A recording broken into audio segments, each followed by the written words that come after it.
Welcome to the YCharts Economic Update for Q2 2024. In this short video, we'll recap the top market and economic storylines that defined the past quarter. The visuals in this recap are from our economic summary slide deck. If you haven't downloaded the deck, it's free to do so. Just head over to get.ycharts.com or click the link in the description. In this quarter's recap, we're covering asset class trailing performance, index concentration, inflation and wage growth, the inverted yield curve, and finally, a critical juncture in housing prices. Let's dive in. First up is market data. We're looking at asset class performance over trailing periods. On our heat map, U.S. growth was once again the best performing asset class with an 8.3% total return in Q2, adding to its 11.4% gain from Q1. Emerging markets came in second at 5.1%, and the S&P 500 rose 4.3%. These Q2 gains were fueled by continued strong performances from mega-cap companies. And perhaps resulting from the flock to mega-cap growth, we did not see every equity asset class succeed in Q2. U.S. value slipped 2.2%, and small caps took the biggest hit, falling 3.3%.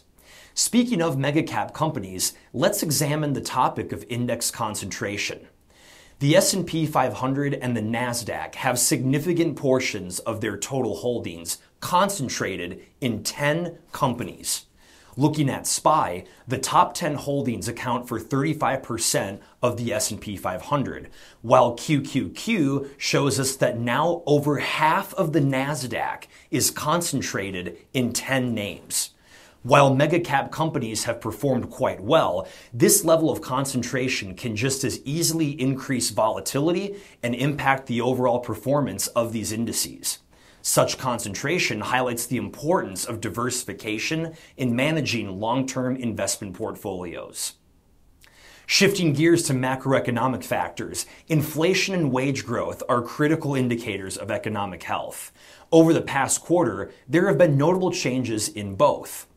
Inflation is still above the Fed's 2% target, impacting consumer purchasing power and business costs, but just dipped below 3% for the first time since last June. Core inflation continued to cool, coming in at 3.27%.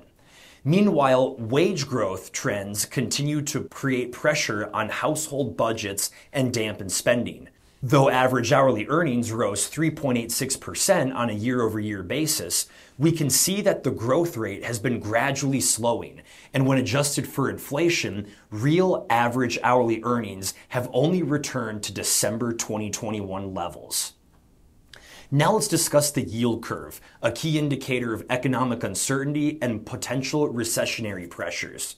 While the curve has remained inverted for almost 2 years, we saw an uptick in longer-dated maturities as the market continues to adapt to evolving conditions related to Fed policy and broader macro trends. Many are wondering if and when a recession will strike, especially since an inverted yield curve has typically preceded previous recessions. The 3-month T-bill has the highest rate on the curve at 5.48%.